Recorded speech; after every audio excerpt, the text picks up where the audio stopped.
šansu i nismo iskoristili posle 20 minuta.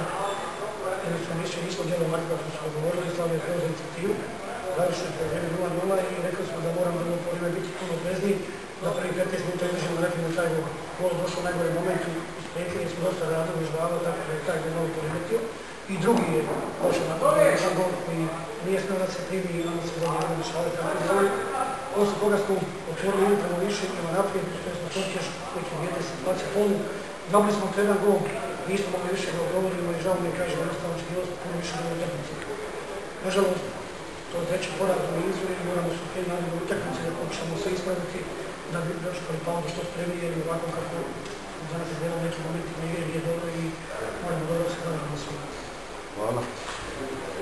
Zašto nismo to kako smo željeli, nismo napraviti taj neki pritisak na zadnju liniju u Rijeci Slobodi. To smo stvarno služili sa spomenom kada sjeća minuta i da smo napravili jedan 100% rješavanje. Neke prilike gdje smo mogli drugi šansu. Na polifonu smo sve dogovorili da pojačamo, da imamo prihvatili upravo neke prilike iz 20 minuta drugog pogledanja, da ne došli u situaciju da se kotkali, tako kažem. Mi nismo ubližavali neke prilike, taj jedan prilike da je prvi gol.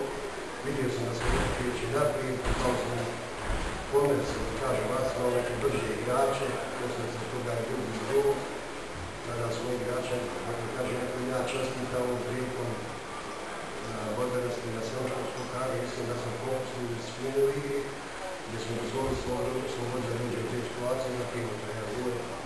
Uđemo, da kažem, koliko neizbrisno igrače, ali na ovom nezadovoljeno pobjeda u Slobode, ćemo slikati preko Zvijezde i Linije što je tamo puta, to je pauzno prvenstvo.